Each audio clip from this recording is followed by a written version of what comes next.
You've done everything society told you to. Gone to school, worked hard, achieved success, and built a name for yourself. But then, in a quiet moment amid your accomplishments, a terrifying question emerges. What does any of this mean if in the end, everything disappears? Leo Tolstoy, one of the greatest minds in history, faced this very question. He had everything people long for: wealth, fame, a loving family, and a literary legacy that would stand the test of time. And yet, instead of feeling fulfilled, he was consumed by despair.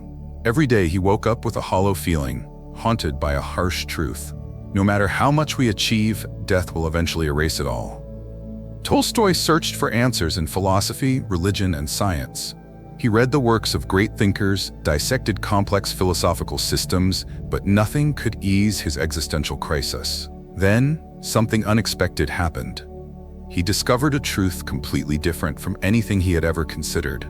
A revelation that didn't come from books or intellectual debates, but from the simplest of people. In this video, we dive into Tolstoy's painful yet profound journey, how a great thinker found the answer to life's meaning in the most unlikely place. And more importantly, can his discovery change the way you see your own life? Leo Tolstoy had everything most people spend their lives chasing: wealth, recognition, a loving family, and a literary legacy that had already cemented his name in history. His novels, War and Peace and Anna Karenina, were hailed as masterpieces, admired by intellectuals and common readers alike. His words shaped the thoughts of an era, influencing not just literature but politics, philosophy, and the very way people understood human nature. He had achieved what many would call immortality through art. Yet at the height of his success, a question began to torment him. It was not a fleeting thought, nor a passing philosophical curiosity. It was a question so profound, so unsettling, that it threatened to unravel the very fabric of his existence. What is the meaning of life if everything ends in death?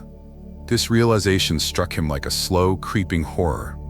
Every morning, he woke up with a sense of dread, haunted by the thought that no matter how much he achieved, no matter how deeply he loved or was loved, death would eventually erase it all. The legacy he had built, the books he had written, the admiration of his peers, none of it could change the inevitable truth that one day he would be gone. Tolstoy compared life to a traveler lost in a forest, running from an inevitable beast while clinging desperately to a fragile branch above a deep abyss. In this analogy, the branch represented his temporary distractions: success, wealth, the pursuit of knowledge. But these things, he realized, could not hold him forever. The abyss was waiting, and that terrified him. He had spent his life pursuing greatness, believing that intellectual and artistic achievement would provide some kind of meaning. But as he stared into the vast emptiness of existence, he found himself asking a painful question. What was the point of all his achievements if, in the grand scheme of things, they were destined to disappear? If everything was to be erased by time, then was it not all, in the end, utterly meaningless? This was not just Tolstoy's crisis. It is a fear that lingers in the minds of many who have reached their goals, only to find themselves feeling more lost than before. It is the fear that whispers in the silence between accomplishments, the unsettling thought that no amount of success, recognition, or legacy can change the fundamental truth of human mortality. Tolstoy was not willing to accept that. He had to find an answer, something that would not only soothe his own existential dread, but provide a foundation of meaning that could withstand even the certainty of death. And so, he embarked on a journey of intellectual and spiritual exploration, searching for the one thing he had never been able to grasp, a truth that could make life worth living. Tolstoy sought refuge in intellectual pursuits, turning to philosophy, science, and logic in search of an answer. He studied the works of great thinkers, Schopenhauer, Kant, and the existentialists, hoping their wisdom would provide a sense of direction. Yet the more he read, the deeper his despair grew. Philosophy dissected life, analyzed morality, and debated the nature of existence, but none of it offered a solution that truly satisfied him. Science was even more unforgiving, reducing life to a mere accident of biology, governed by cold, indifferent laws of nature. He realized that reason alone could not answer the question that tormented him. Why do we live if we must inevitably die? Rationality, instead of alleviating his suffering, only amplified his anguish. If everything was destined to end, if every love, every joy, every triumph would be wiped away by time, then what purpose could there possibly be?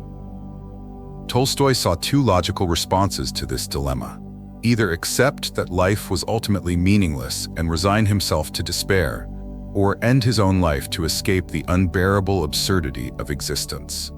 He was drawn to the latter, admitting in a confession that he had to hide ropes from himself and avoid carrying a gun for fear that he might act on his suicidal thoughts. This was not mere dramatic exaggeration. It was the logical consequence of his realization that, in a purely rational framework, life had no ultimate meaning. But despite his despair, he clung to life. Something within him refused to accept that meaning was just an illusion. Instead of surrendering, he turned his gaze toward something he had long ignored. The people who lived without wealth, without fame, without intellectual sophistication, and yet somehow seemed at peace. As Tolstoy observed the world around him, he became increasingly fascinated by the lives of simple working-class people. Farmers, peasants, laborers. These were individuals who, by all rational measures, should have been more despairing than him. They had no luxuries, no great intellectual achievements, no lasting legacy, and yet they lived with a quiet contentment, accepting life as it was, embracing its struggles and joys with a sense of purpose that eluded him. What did they know that he didn't? Unlike the intellectual elite, these people did not seek meaning through abstract reasoning or philosophical speculation. They lived their meaning. They found it in their families, in their traditions, in their connection to the land and to each other.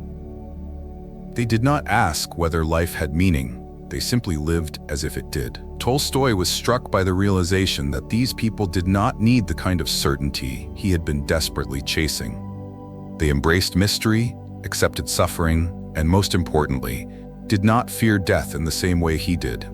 Their faith in something greater than themselves, whether it was God, tradition, or the natural rhythm of life, gave them a sense of purpose that he, despite all his knowledge and success, had never truly experienced. For years, Tolstoy had sought answers in places where they could never be found. He had believed that meaning had to be a logically provable concept, something that could be written in a book or explained by a philosopher. But now, he realized that meaning was not an intellectual construct. It was a lived experience. This revelation did not come as a sudden epiphany, but rather as a slow transformation. The more time he spent among simple people, the more he saw that their peace was not rooted in material success or intellectual superiority, but in their ability to surrender to life rather than resist it. They embraced something greater than themselves, whether it was faith, love, or a sense of duty. And in doing so, they were freed from the existential torment that had nearly destroyed him. Tolstoy began to see that the real illusion was not meaninglessness, but the belief that meaning could only exist if it was absolute, eternal, and logically irrefutable. Life, he realized, does not need to be justified by reason alone. It can be justified by love, by connection, by the simple act of living fully. This realization marked the beginning of a profound shift in his philosophy, one that would lead him to renounce his former values and seek a deeper, more authentic way of living. But his journey was far from over. The next question was inevitable. If wealth, fame, and intellectual achievement had failed him, what then was truly worth pursuing? At first glance, Tolstoy's life was a portrait of fulfillment. He had risen from nobility to become one of the most celebrated writers in history. His books were read across Europe, admired by intellectuals, and praised as some of the greatest literary works ever written. His wealth afforded him a comfortable life, far from the struggles of ordinary men. His name carried weight. His influence stretched beyond literature into politics and philosophy. If there was ever a man who had every reason to feel satisfied, it was him. And yet, he was drowning in despair. The more success he attained, the more hollow it felt. He compared his life to a man running toward a mirage, believing he was about to reach an oasis, only to find nothing but sand slipping through his fingers. He had achieved everything society told him was valuable, yet instead of fulfillment, he found only emptiness. His books, his legacy, his fame, none of it answered the question that haunted him. Why does any of this matter if death will erase it all? The illusion that success would bring meaning had shattered before his eyes. He realized that his achievements were like castles built on the shore, beautiful yet fragile, destined to be washed away by time. This understanding did not come as an intellectual insight, but as an existential wound that grew deeper with each passing day. He could not escape it, nor could he rationalize it away.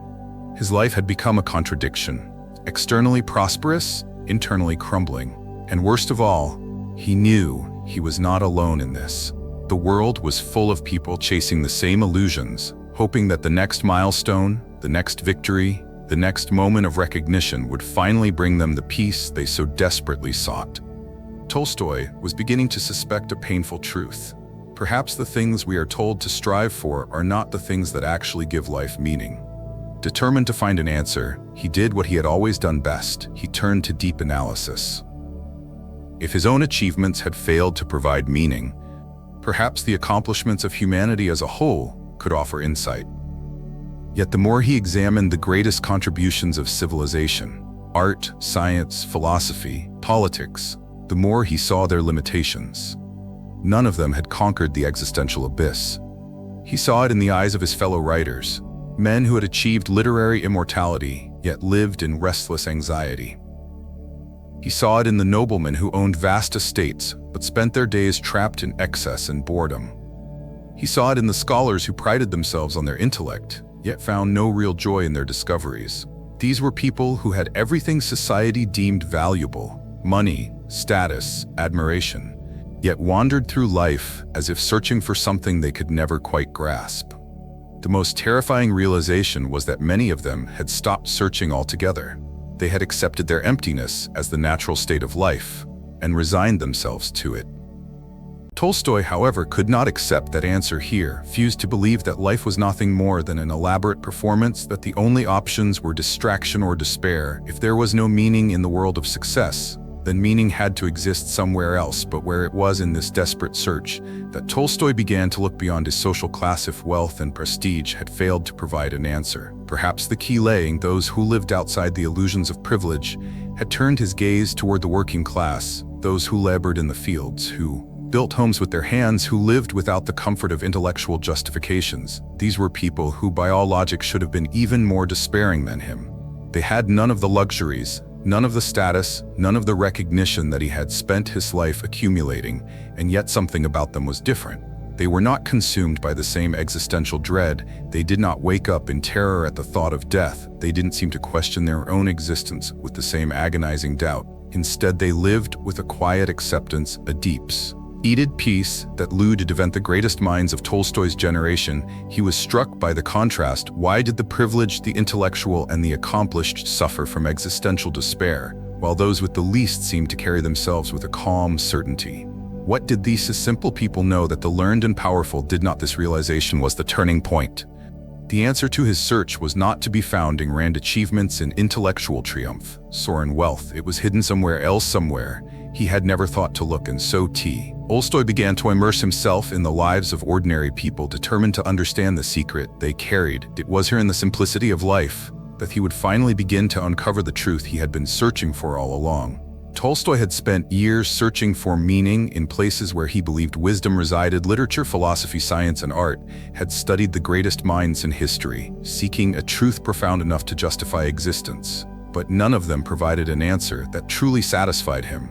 The intellectuals debate, the artists expressed, the scientists analyzed, but they all avoided the fundamental question: why live if everything ends in death? In his despair, Tolstoy turned his attention to those whom he had previously overlooked: the peasants, the laborers, the ordinary people who lived far from the grandeur of aristocratic life.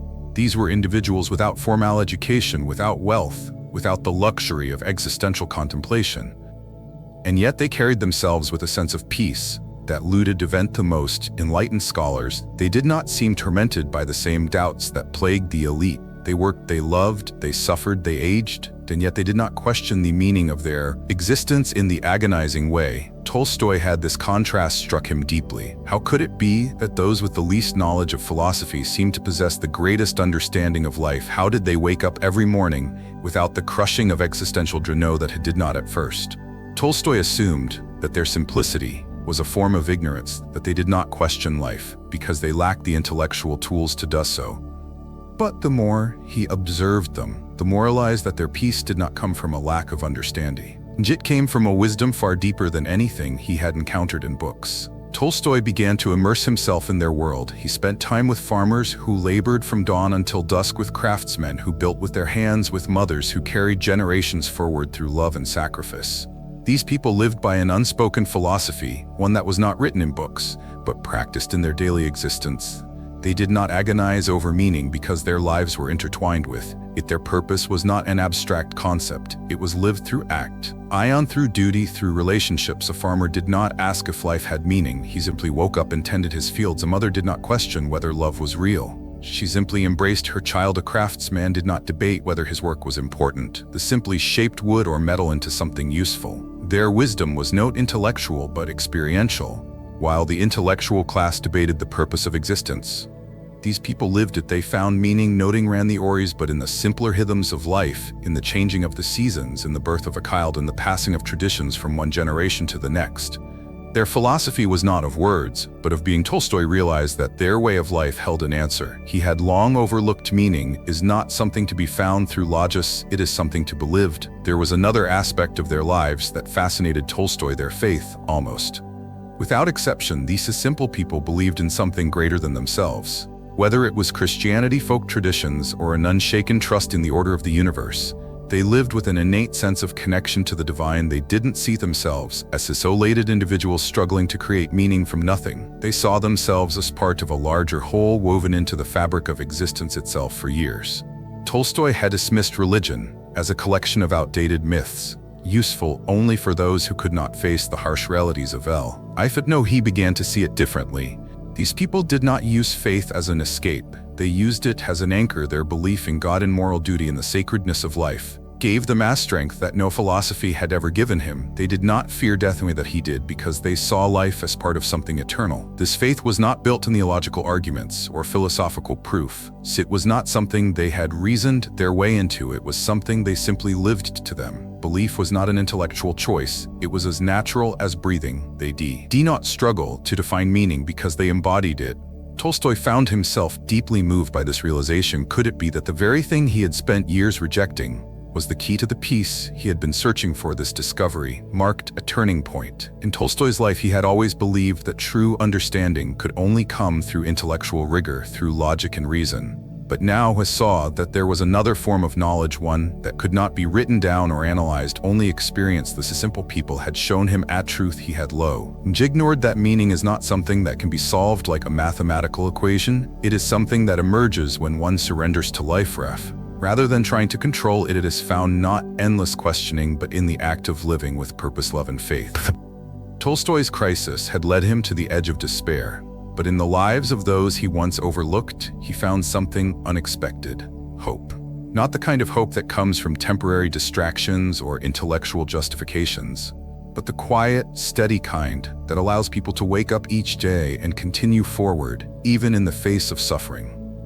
He began to see that perhaps the answer to the meaning of life was not hidden in the complexities of philosophy, but in the simplicity of existence itself. And with this realization, he stood on the threshold of a new understanding, one that would change the course of his life forever. For years, Tolstoy had searched for meaning in wealth, fame, and intellectual pursuits, only to find them empty. He had turned to the great thinkers of history, hoping that philosophy or science would offer a satisfying answer, but none had. He had even reached the edge of despair, wondering if life was nothing more than a cruel joke, one that ended inevitably in death. But his journey had taken an unexpected turn. The answer he had spent years searching for was not hidden in complex theories or intellectual debates. It was not something that had to be discovered at all. It was something that had always been there, waiting to be seen. Tolstoy's revelation was simple yet profound. The meaning of life is not found in thought but in experience, not in the mind but in the heart, not in the pursuit of personal greatness, but in connection with others, with the world, and with something greater than oneself. While the intellectual class debated the purpose of existence, These people lived it. They found meaning, noting ran the ories, but in the simpler rhythms of life, in the changing of the seasons, in the birth of a child, in the passing of traditions from one generation to the next. Their philosophy was not of words, but of being. Tolstoy realized that their way of life held an answer. He had long overlooked meaning is not something to be found through logic, it is something to be lived. There was another aspect of their lives that fascinated Tolstoy, their faith, almost. Without exception, these simple people believed in something greater than themselves. Whether it was Christianity, folk traditions, or an unshaken trust in the order of the universe, they lived with an innate sense of connection to the divine. They didn't see themselves as isolated individuals struggling to create meaning from nothing. They saw themselves as part of a larger whole woven into the fabric of existence itself. For years, Tolstoy had dismissed religion as a collection of outdated myths, useful only for those who could not face the harsh realities of life. But no, he began to see it differently.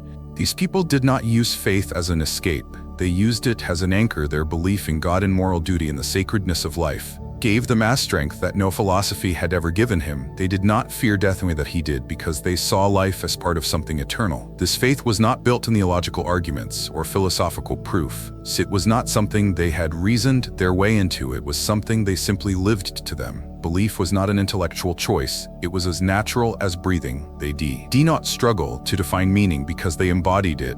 Tolstoy found himself deeply moved by this realization. Could it be that the very thing he had spent years rejecting was the key to the peace he had been searching for? This discovery marked a turning point. In Tolstoy's life, he had always believed that true understanding could only come through intellectual rigor, through logic and reason. But now he saw that there was another form of knowledge, one that could not be written down or analyzed, only experienced. The simple people had shown him a truth he had ignored, that meaning is not something that can be solved like a mathematical equation. It is something that emerges when one surrenders to life. Rather than trying to control it, it is found not endless questioning, but in the act of living with purpose, love, and faith. Tolstoy's crisis had led him to the edge of despair.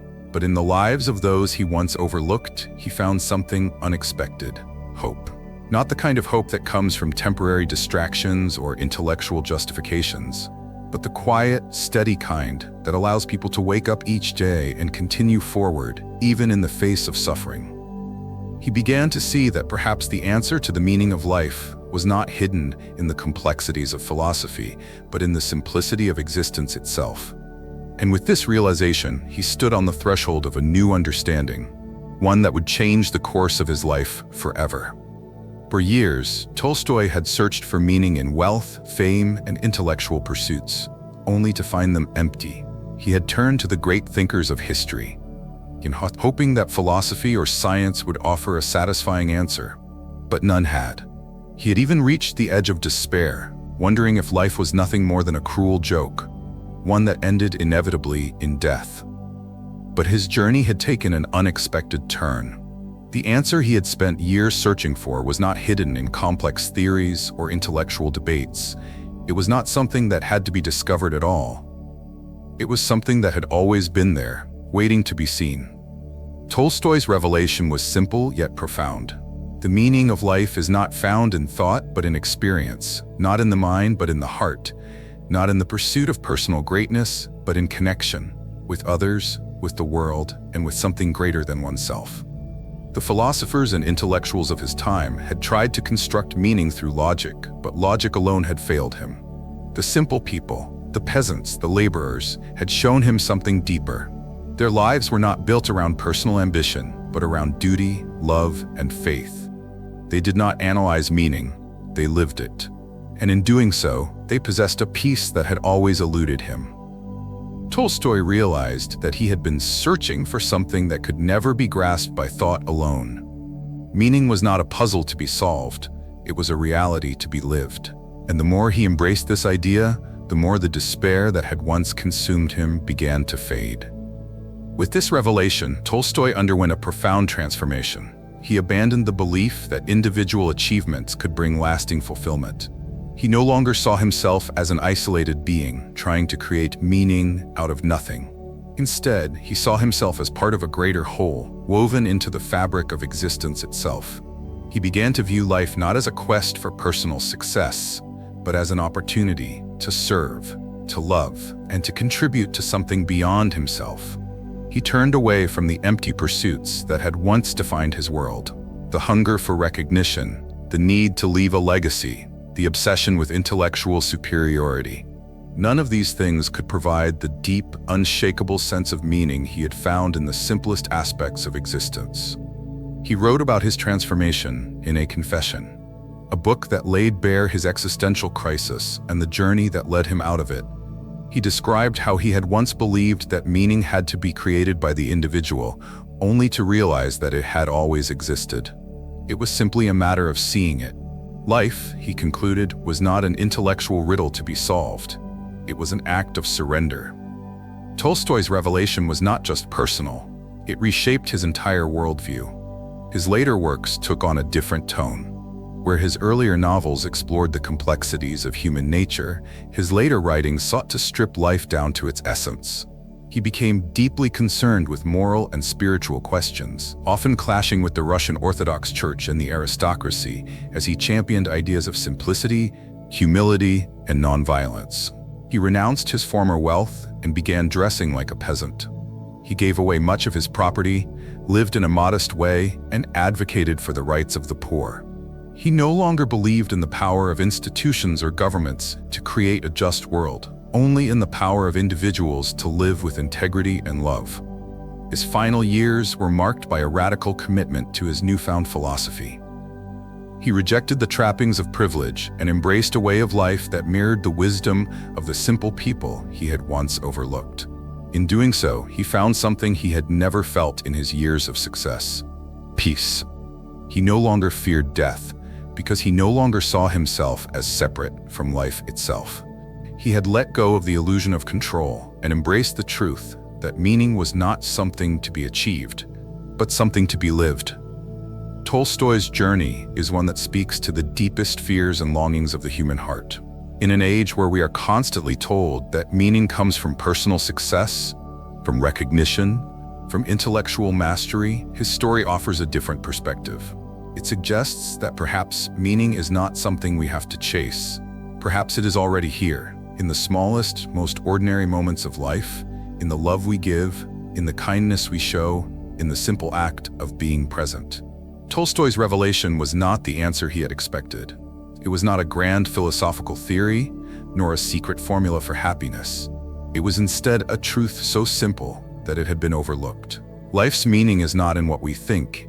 It is in how we live. What does the greatest meaning in life mean to you? Share your thoughts in the comments so we can dive deeper into this discussion together. We want to sincerely thank you for taking the time to watch the video in its entirety. If you're interested in exploring more topics on spirituality, inner transformation, or mind philosophy, don't forget to subscribe to the Top Hidden Knowledge channel for more content on wisdom, spirituality, and personal growth. Or if you have time, check out other videos on this channel. Until next time.